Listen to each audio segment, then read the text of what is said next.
like to start us off, I'm sure. And in fact, you might like to ask each other questions, of course. So I was just curious because I didn't understand how in the financial model, how the landowner would be rated. I can see the 5% on the pension fund. But Well, 5% goes to the landowner. To the landowner? Yeah, 5% every year. So it's the savings fund that goes to the pension fund, is it? Yeah, the pension fund puts in the money up front, so to build the properties, 100 million, whatever the figure is to build the property, and then gets paid back over 30 years with that money that's coming from the occupier.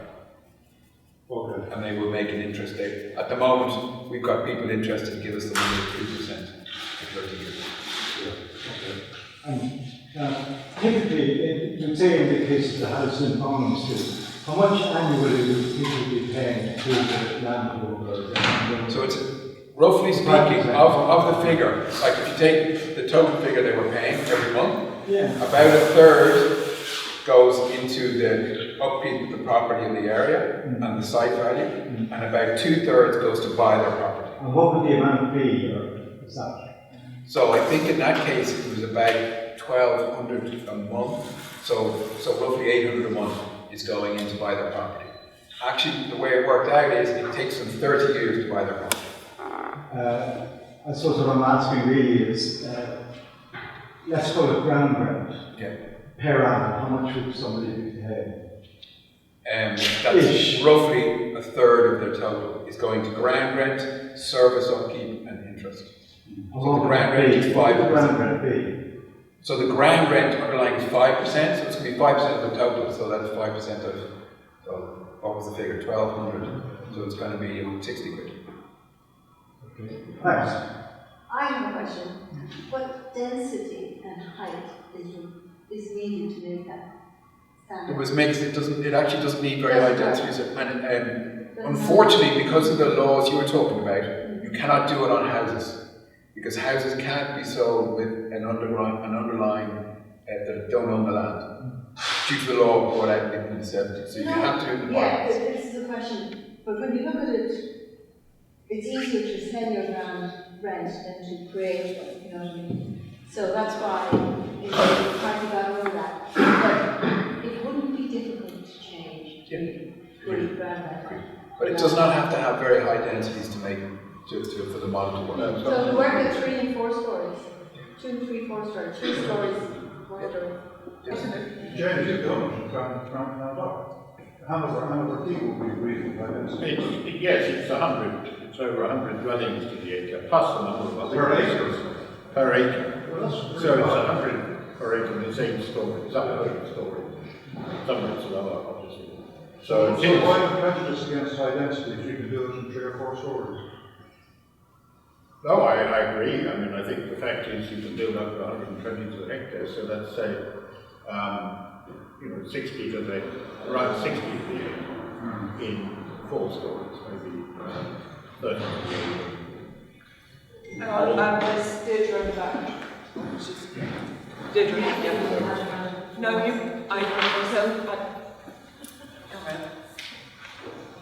So thank you very much for a very interesting presentation, giving I think different perspectives on sort of our housing challenges. I just want to ask 2 questions, I suppose, of the speakers. And the first one is to do with vacant properties and dereliction.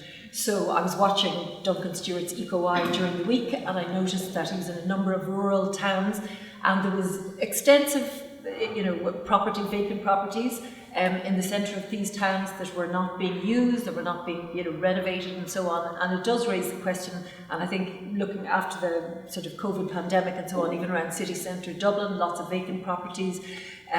Why it is that the Irish government has adopted such a passive approach to this issue, the growing issue of vacant and derelict properties. And I'd just like to ask, maybe Duncan in particular, do you think it's mostly, an ideological issue? Is it that a free market approach to the housing market just couldn't coexist with a very interventionist approach by local authorities in the state to sort of take over, or to have the powers at least and to use these powers to take over these properties and maybe use them for public purposes or for social housing or whatever if they're not being used? Are they economic reasons? Are they political reasons? Is it the influence of landowning classes or whatever? So just to ask you that first on the dereliction, because it does seem like there's a campaign needed to raise awareness of this issue of the extent of the vacant properties around the country, and to push for those powers to be acquired by local authorities and used. But if to have an effective campaign, you have to understand what the real sort of blocks are, I suppose, to being able to achieve that. What are the reasons why it hasn't happened yet?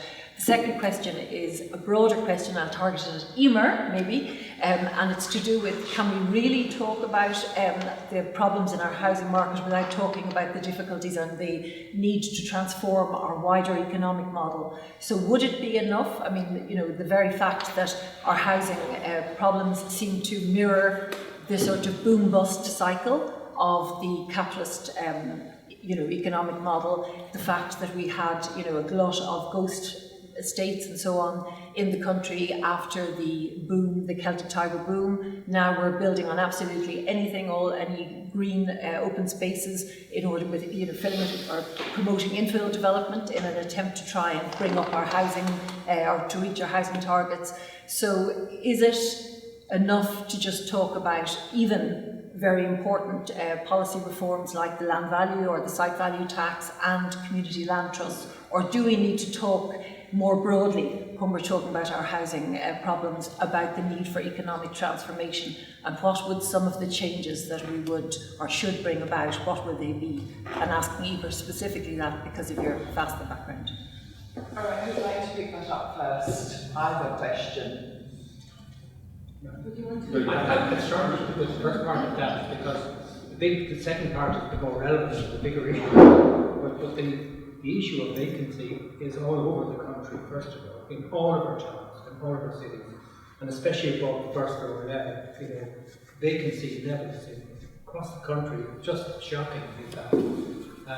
And there's no proper registration or identification of these properties.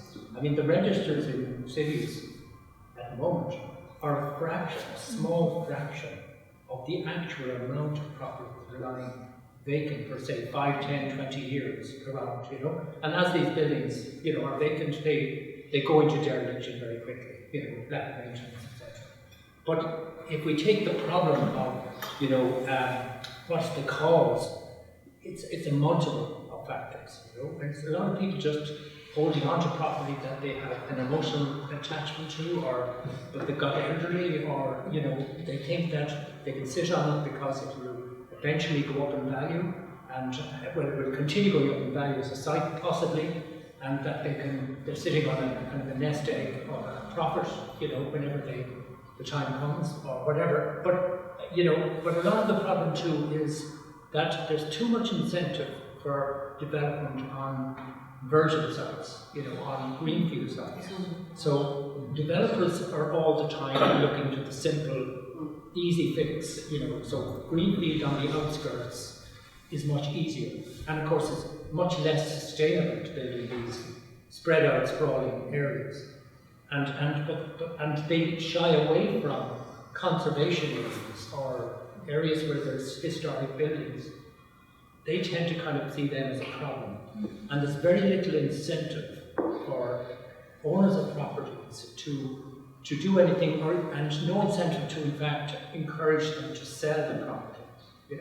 So there's multiple of problems, and there's no doubt that there's no tax, or there's no stick, if you like, to deal with vacancy. In other words, they just sit there. And the owners of property can just literally sit there, and everybody else around them is disadvantaged by the problem. So it's multiple issues. This is where site value tax comes in. I mean, and in fact, the Wayne government, the PDA Labour government in 2011, had as part of the programme for government site value tax. So they were going to introduce it as part of the big programme for government.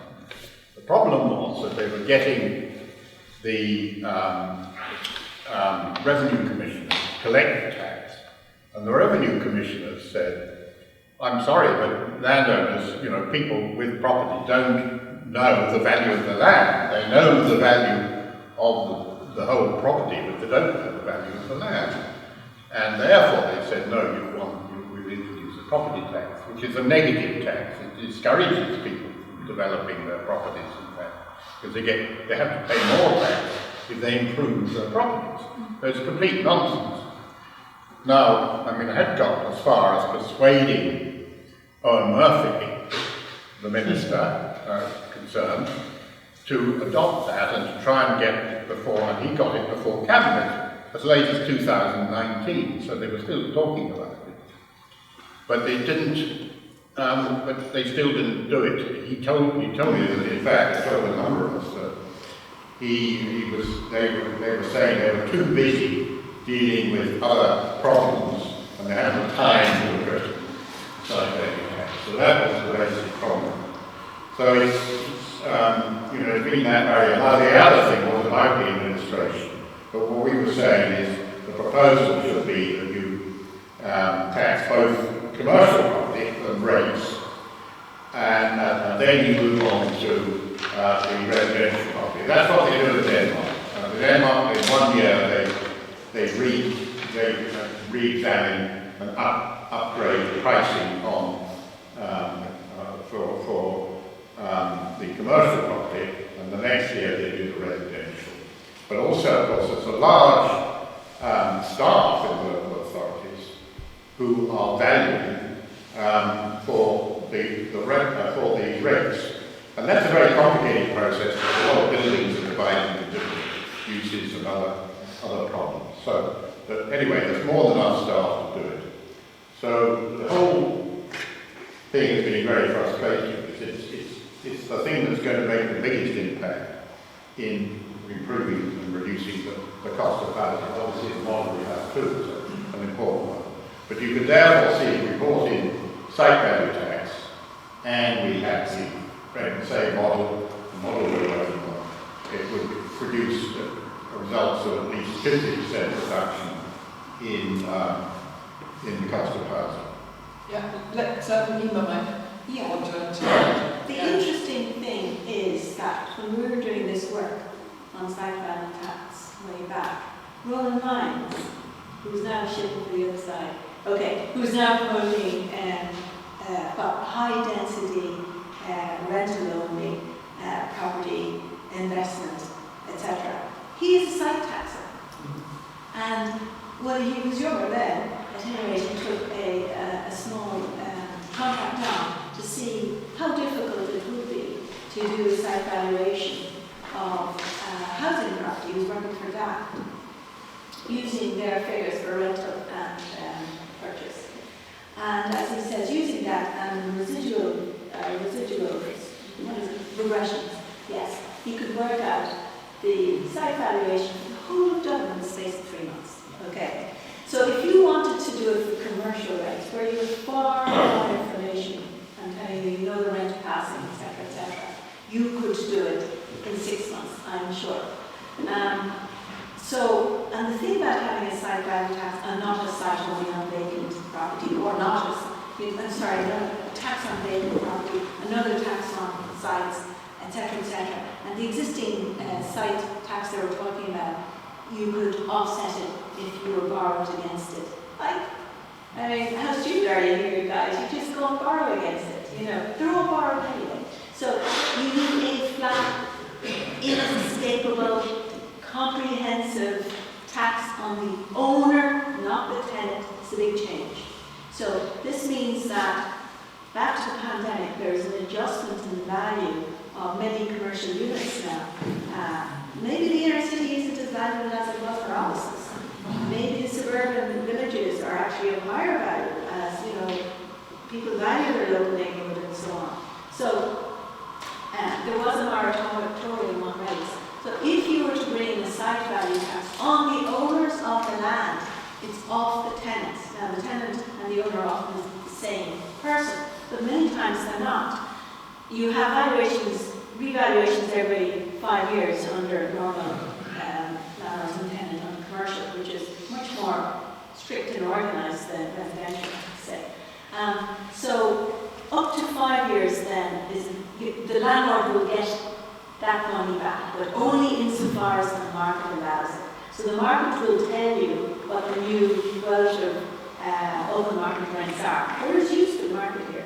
And then the landlord will get it back. But essentially you switched it from the tenant to the landowner.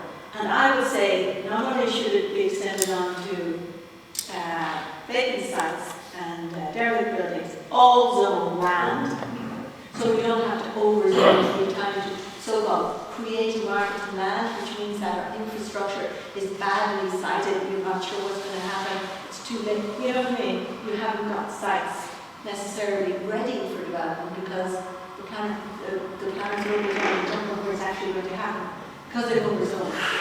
You could just zone tightly and you have a lot of people asking to be de-zoned and so on. So there's many advantages, but also to include residential rental property, so that a lot of the people, I don't know if everybody here thinks, the big investors who came in with all those deals where they don't pay tax will have to pay this, because this is a different kind of tax location. Yeah. And that reminds me, when we were first involved in all this was when they were actually reintroducing property tax in 2014, and several of us actually did speak to the Commission on Reform at that time. And there was a lot of agreement with what we were saying, everything that was being said today. And they said, oh, the Irish people don't understand it. But in truth, Deirdre was asking, is this ideological? Well, of course, at the time, there were going to be large property owners that were going to be But the interesting thing is, it isn't ideological in the usual sense. It is a right wing and a left wing, right? Because all of our left wing parties are against property tax. Sinn Féin is against property tax. Sinn Féin is against property tax. I actually joined for 3 years and left in despair. Because I didn't even need to come over it. He already knows everything, okay? Guys, don't even try. So, they're not interested. For some reason, they think we're too stupid. Even though the whole land issue is central to the Irish psyche. So we just never finish that particular revolution. We have to finish it out. Now, I just wanted to come back. Do we need a revolution? We actually don't. I don't think now, really, we should bring in a site value tax on residential property on the grounds that it will frighten the horses. A lot of people are in great difficulty, and we could deal with the issue by setting the ground rent. And when people fully understand the value of site value tax, and they see it working commercially, and they can see it's the same thing as a ground rent, really, kind of, and you can combine both. I think that's the way of politically introducing it. Yeah, I don't think it's very interesting too. So we've got a number of farmers about agricultural land, so it's land, all land. Yeah. And some of them are very much in favour. They were the farmers who really did farm their land efficiently, whereas the awful lot of landowners who literally don't use their land fully. On the other hand, I'm a farmer, okay? And those who farm organically and not progressively with loads of inputs are actually farming better for biodiversity. Yeah. So if we were to bring in a site value or a land value tax, full land value tax on agricultural land, it would have to be done carefully, and that in fact some farmers would find themselves, I believe, in receipt of money instead of paying money out, because they are not degrading the land, the soil, and they're contributing to biodiversity. So in some ways it's a very simple tax. And it does a lot of things. I don't think, in other words, it's not surprising how many farmers when you ask them are prepared would be prepared to have it. It's only, it's a much lower tax, obviously, on the back of the farm, but still it's very high. We bring down parking, yes. In fact, I think the Irish Milk Suppliers Association was supported in the 60s. It never got anything. I just asked, is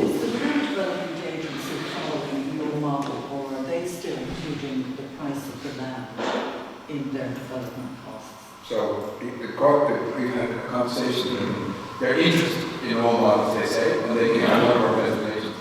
And they're not following a model that we understand. They're open to ideas. Well, I was watching a debate on the Oireachtas talking about the south end of Dublin, and they seemed to be putting in the value of the land, and so they were arriving at rental figures that were extremely high. Yeah. Well, that's because we have taken the value of land. That's obviously land value tax. That would reduce the cost of land. So I think the important element is that they realise the benefits of it. But I mean, they have to take into account the cost of land, whether it's the benefit of something like our model was that they could hang on to the land themselves. They could actually say, well, we'll keep a flow of funds to us. So they've seen the presentation. They said they were interested, they're looking for more information. It's interesting that we look at, in fact, the average European land values, portion building. They run from 10 to 15%. I mean, ours will be 150% and more. It's absolutely crazy. I mean, indeed, when our prices did come back, obviously, land did fall back after the crash, but it's come back. Do there need to be any statutory changes? Are there any laws that need to be changed? The only one we've discussed is the fact that you can't sell a house with an underlying ground rent. It's not law legal, but you can do an apartment because apartments, And do you think that could be changed? Yeah, I mean, I think there should be. Have you started to lobby at all? There is a group called Self-Organised Architects, SOA, a group of architects, and they started off looking at cooperative housing. I said, listen guys, I'm going to give you land, and not just because you're middle class and educated and you're going to look after the environment here. You're not going to get it, considering how many, the social need is so huge, but you should consider renting, and that is a community land trust. And from there, quickly discovered that there is a big movement in Europe for community land trusts. Came from America, went to England again, it was kind of reinvented in England. It's a bit like the original Garden City model. Anyway, it got reinvented in the 70s in America, black communities. It's still there, but it's not big. And in Britain now it's growing, and in Europe now it's growing. So, I mean, and they have an excellent site, soa.ie. I put some of the links in the back of my presentation to follow up. If I can just sort of shift the conversation a minute, I haven't really dealt with very fully Deirdre's second question, but people might like to bring that into their answers somewhere along the line. But I was wondering. I just had two things. I agree with what's said in relation to Deirdre's question, and it is roughly from my perspective. I mean, one of the problems is the fact that we have such a weak local government system. So the councillors can't really hold the executive to account in the way that we like. We have 63 councillors on Dublin City Council. We have 11 political parties. And the way to understand parties is any party that has the word united or alliance in their name on the school network. And that's really a problem because in the structures, an issue comes up and every party has a say. And that's a half-hour gone in a 3-hour evening. We get through the business of the council and then for what are called notices of motions. We get through one motion a month. There's a 2-year backlog between motions being tabled and motions being dealt with. Like, that's unrealistic for a capital city. We need a smaller council. The numbers are increased by 11 or 12 years ago. No councillor after that. How is it political deal at national level establish party positions? We probably need full-time councillors. To do that, we probably need less councillors. And what about a city mayor? Well, first of all, we do have I defend, the mayor's election is actually the same as the t-shirt is. So, that's one thing we should understand. We do need, I believe, a directly elected mayor, which is slightly different. But if you just have a directly elected mayor without reforming local government, there's no point. No point whatsoever. The power of the centre, not the power of Owen Keegan or his successor, the power of the centre, of the department, needs to be absolutely, completely obliterated. they are a disaster. That's where the problem lies. We should be able to make decisions for Dublin that are best suited for Dublin. And the other thing we need to do is to have, I learned more today than I've learned in lots of meetings and that. You know, what passes for debate on housing on RTE is Tom Parlin versus Peter McGarry. Now, Tom Parlin wants to build houses and make profit. Peter McGarry, I no disrespect to Peter McGarry, but never built houses in his life. You know, every house that Peter McGarry trusts has, it got from the local authority. So we need to broaden the debate. We need to actually include people who understand the problem, understand the issues. We don't have that. And I mean, we ought to respect any journalist who's here or any trainee journalist. And we have to meet journalists with the possible exception of Frank McDonald, who has a clue how our local road system works. If RTE had a health correspondent who didn't understand health policy, it wouldn't last very long. Yet we have people in the media commenting as experts who don't understand the system. And that is a real problem because people get our question. So we bring on, say, Deirdre Kelly, who's the assistant housing manager, to talk about housing. But the thing you have to understand is Brendan and his successor now will never, ever, ever spell out the real problem, because the real problem is his ultimate boss, the Secretary General of the party. So we need an honesty in the debate. And the last thing I say is, if you take something like property tax, and you're right, we have a unique specimen in Ireland. We have the only socialists in the world who are against capital taxation, who are against property taxation. You're against water charges, you're against waste charges, you're against property charges. You cannot run a society if you don't put into the public first. And we have a left, far left in Ireland and a nationalist left in Ireland who are against any putting into the pot, you're only about taking out the pot. That is totally dishonest politics, and that needs to be challenged. Well, let's take a comment from the So I just wanted to say, I think the discussion today, and I think everyone might agree that this is about what we can do, which is absolutely fantastic. I love this idea.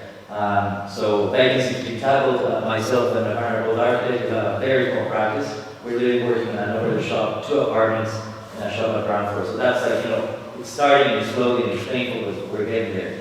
Section 28 of the Dublin Act, which is introduced by the ESPPR, completely agree. It's a huge mistake. I don't know what, like, you know, we can push towards getting rid of this amendment to the Planning Act, which it actually does weaken the entire system. Owen, I think that your point about land value tax is fantastic. I think, in my experience, even in conversations I've had with David Williams and Ranelagh Arts, I've not had a very good experience in that regard, because I think that there's still an idea of commodification of housing. And maybe if we were to link the land value tax with asset performance tax to directly tackle or even target build to rent as an asset class, we might be able to achieve something that is not so punitive on a good intention land value tax. In another rent to own program, which is a little bit like a dual model, I know that rent to own model in Canada exists and still, you know, it's underway. So there is, you know, this proven evidence that this is a kind of model that will benefit. And I think that that's an incredible show of figures that you've given us in terms of how much people are end up paying in rents in relation to other to the normal market. Social engagement linked to better planning, which is again linked to ministerial license. As I said to say, like, of course, I think if we have these discussions and then you have your man from Hines, Brian Moore, sitting right there, we're like, you're not going to do that. And we're all here, and we're all from the neighborhood, but if we're trying to do that, you might be like, okay, if you do that, you're going to see all of us again over and over and over again. So I agree, engagement is absolutely essential. And I think this is kind of linked to having a bit more precision and increased densities and heights. So we all know the city, like the city has been here for centuries. So it's not like we are like, oh, this is a new city, it's a new street. How tall, how dense can this city be, can this street be? We know the city really well, so we can map it really accurately. So we can actually be extremely precise and be extremely accurate about how much more density is going to be allowed in certain parts of the city. This is not new, and every development plan feels like we're kind of like, okay, so we're breathing again, and what are we doing? So it feels like it's restarting over and over again. So maybe that's somewhere to go. Emer's point about kind of like percentage of the city, I think it's fantastic. It's just kind of the same thing. We know you've actually given us a show of maths progressing through time. We understand how the city has progressed, so we know this place very well. I think that's the kind of knowledge that's going to bring us forward. And I think now I want everyone to imagine what will we do with the things that are already proposed. Because as we saw the map that Katya had proposed, the city is covered in these new SHGs, built to rent, co-living, and student housing. Like, we know Mahoney did a scheme for Holy Cross College, and one of the buildings in Drumcondra is by Mahoney Pike. The building that we're in, O'Donnell Toomey, they also did a 18-story tower for built to rent in Drumcondra. So, as architects, we are part of the problem, and I think that we need to think about what are we going to do when all this is built? This is what we can do moving forward to change, to steer the world in a different direction. But what will we do whenever all these new developments are eventually built?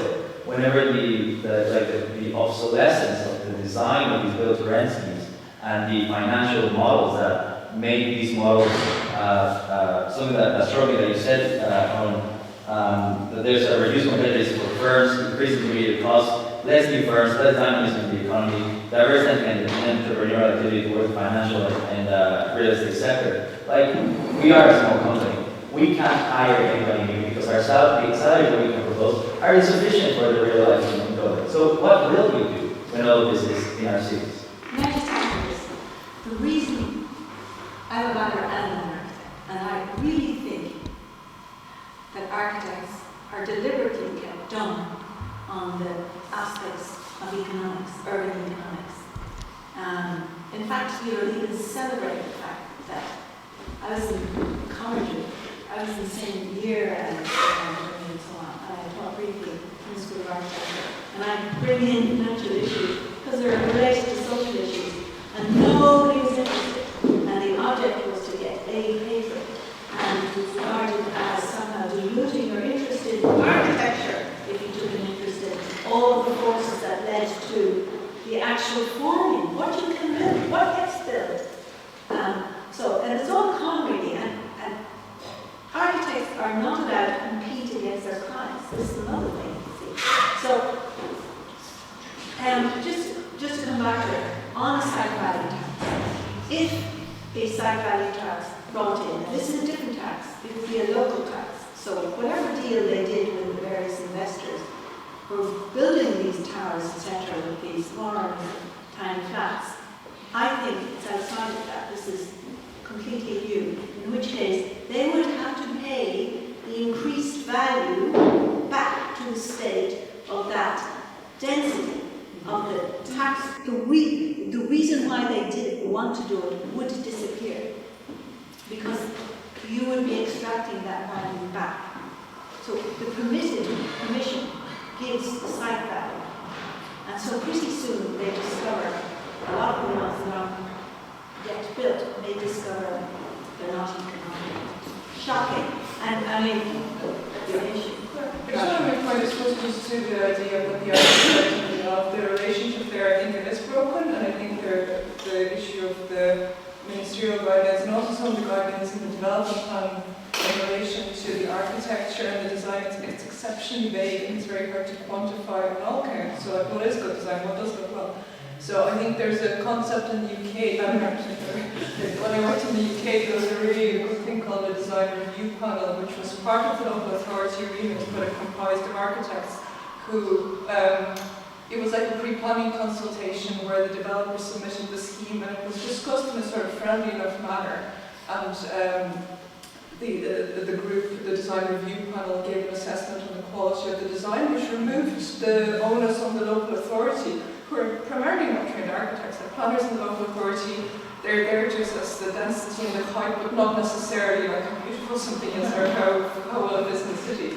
So I think a function like that can really help us in creating something that's I just don't think more Ranelagh is strong enough, because those tiny apartments should not be designed by anyone. And there's no way of actually, you can't turn pigs here, etc. You're starting from the wrong premise. It's a whole process to produce fine buildings. And they can produce almost automatically without architect. Most of Rathmines, Ranelagh, etc. was not built with with architects, there were pattern books and something worked successfully and off they went and continued. So you have to design the entire process and have an architect at the end of it so that you're optimizing it, but the process has to be designed. Architects have to learn a little bit more about the economics of construction and how But I think, products are made. It's not architects, it's not architects. I did both professions and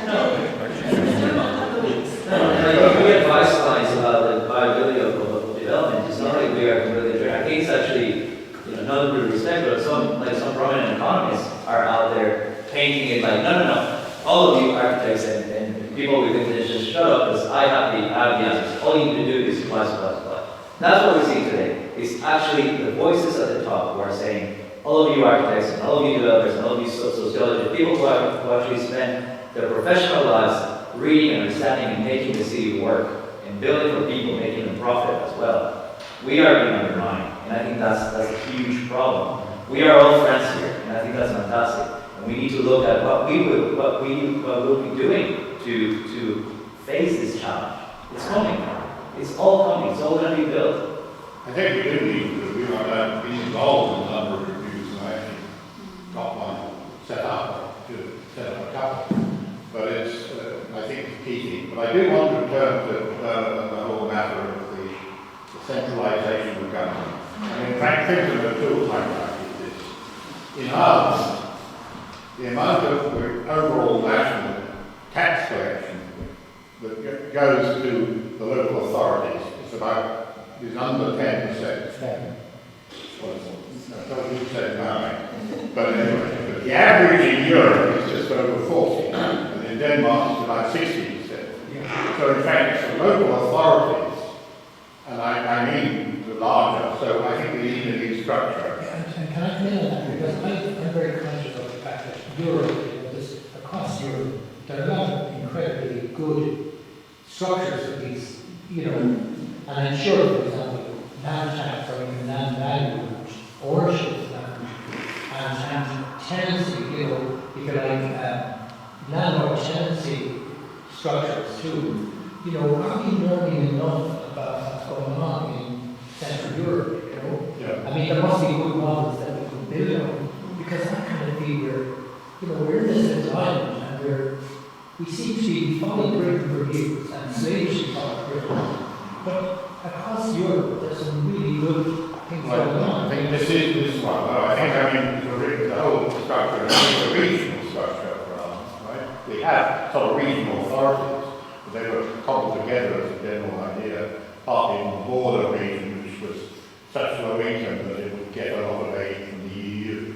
So there was a whole lot of that. But in fact, we do need overall regional governments, and then we need to delegate that down through the process of the county and the city governments. The problem is, if we make this too big, we are going to feel more powerless than we are at the moment. No, we're not making it big, we're actually giving the ability of the local, in other words, bringing back How the are local. we going to do that? Well, one of the proposals I was interested We're looking at Ranelagh Arts here, a penniless charity, trying to protect the heritage buildings we have and to make sure our own kids can live in our own area, don't have to emigrate. Say the sort of structure I did.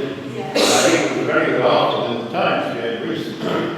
Somebody saying we needed that when we have an elected mayor, right, with powers, that they should be for the whole of Dublin, like Dublin City and County. But then we should have a number of boroughs within the council, and I very much think that would be. And they would have populations, I would reckon, between 250 and 350. We had the old borough of Rathmines. Look, they had their setup. They had the hall, they had the libraries, they had a tremendous lot of... They also have rates, James. If we do not deal with the issue of financing of local government, whatever, in some form of accountable way, so that when I knock on your door and you say you want a Ranelagh Arts Centre, and I say, I agree with you, and I commit to putting up rates by 1% to get that. And the next person comes to your door and says, I want less taxes, and you say, well, I can't get my Ranelagh Arts Centre.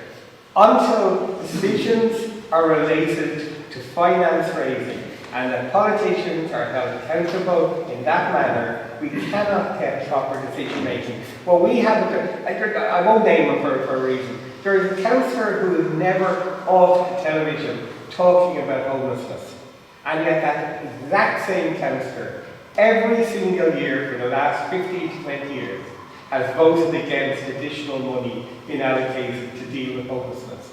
So until we relate the finances, the basic question, I want to be able to support your Ranelagh Arts Centre, but I will increase rates or property taxes or whatever by whatever percent is needed to do that. And until we bring that issue together, we will have this honest politics whereby people, every single time, I'm going to name this person, every single time Richard Boyd Barrett, he is the homeless person, every single time Richard Boyd Barrett is on the radio talking about housing, I email into the program and say, please ask Richard to name one single additional home that has been built because of his politics. And the answer is no, because the politics of the extremes, whether they're on the right or the left, are all about finding scapegoats. Whereas the politicians on the centre, whether they're on the right or the left, tend to be about trying to find solutions. And the media champions the extremists because they give better coverage. That's coverage is the wrong word. They give better headline. Yeah, than the politicians on the centre who day in, day out work and trying to find solutions. And that's why I get furious about the role of the media in our society and the role of the extremes. But the extremes never really raised anything at all. Sorry, that was my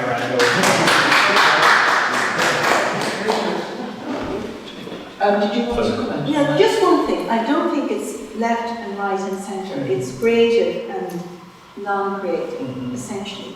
And for instance, if you look at Marx, he was learning about land tax, and he was more or less in favour of that in his later writing. And then if you look at our own history, you look at Davitt. So there's a solid tradition there of understanding that underlying our problems is the whole question of land, and that comes to the environment, and the fact there's only one, and each land parcel is an actual monopoly. You cannot have a market in it. But you can have a market in buildings. But when we start using words like commodification of housing, you're losing people. They don't know what that means. It's very ideological. Whereas if we use the language like ground rent, landlord, and the specialness of land and what a monopoly is, then we're connecting with our history. We're branching across, we're linking across the parties, and then let's bring in more creative thinking about solutions and more can-do attitude. So, I often think centre is bland. In America, centre is busy bombing countries all over the world. You know what I mean? It's an abused term. I like to think, yes, it doesn't have to be centre, it just has to be creative. That's really good. Well, quick suggestion. As long as it's quick. So I remember you advocated for the land value tax or site value tax 20 years ago, and the idea about advocacy is timing has a lot to do with it. So I do think, given the extent of the problems we have in our housing market, the time for pushing the site value tax might be now. And one way in which a group of people like this can make the difference is the more sort of academics, planners, media people and so on are behind this and understand the idea of the site value tax, the more you're going to be able to influence the political classes. But also in terms of politicians, is there examples, or are there examples from Europe, for example, where you could say site value tax is being effectively to bring them into the old party Oireachtas committee, get somebody to agree? We have to get into the old well, you might have some help. And also, one more suggestion, which is citizens' assembly. So you look at the power of the citizens' assembly on climate change. If you could get a citizens' assembly on housing set up, and you can bring what they do, is they have speakers coming in and informing them, you could open that process up to an education about the value, site value tax and the benefits, and it might actually raise a lot of public awareness as well. So there are ways, if the timing is good now, I think, to really push the vote out on site value tax. The commission is commission on wealth tax and welfare, is currently doing that. In fact, Owen prepared in relation to that. That was what he was talking about. He's got the backing of people like Ema and myself and Roman Barnes. Constantine making that. So I mean, I think that is in front of it. That will be in front of the government. But it needs, once it publishes it, it needs the support. It needs as wide the support. They are actually having public workshops, that's what it's called, on the 2nd, 3rd and 4th of March. I actually signed up to take part in it yesterday. So, COTW, I think it's called. You have to be invited. No, you can register to take part. There's a public section on 2 of the days, and then there's organisations on 1 of the days. So I signed up to. Actually, could you email that information? I just want to We say, can by the send way, that around I came here as chair of Ranelagh Arts. My submission was not around the stamp value tax. I personally support it. My submission was about our heritage and what we could do now by actually selling our ground rents, which we could do absolutely right now. You know, we do need some financial technical expertise. Maybe you could help us. Go to the ECB, make our case. You know, capitalists do it all the time. You know, for some reason, we feel we can't do anything. We're not a capitalist. We first have to get a movement going, set up an organisation, get engaged in loads of workshops, and then finally try and persuade people. Where capitalists just go and do it. They ring up their friends. So, I mean, are we putting blocks in front of ourselves here, guys? You know? But listen, it's time to finish. So, I'd actually like to thank Ema for actually having the whole concept of the different people that were invited, all the overlapping interests. I'm sure actually we could have listened to any one of you for the whole afternoon, so I think you've done extremely well to present a case in 15 minutes. So, you know, that was very good, and I really thank Ema for actually for the concept, for getting it all organised. And I presume people who want to stay interested have given our email address, because I'm sure there will be a follow-up letter to you all with access to the submissions and anything else. And I presume, apart from myself, I tell you, Wicklow outside of Dublin is a very different story, but that's another day's work. And will there be a follow-up? Just mentioned there.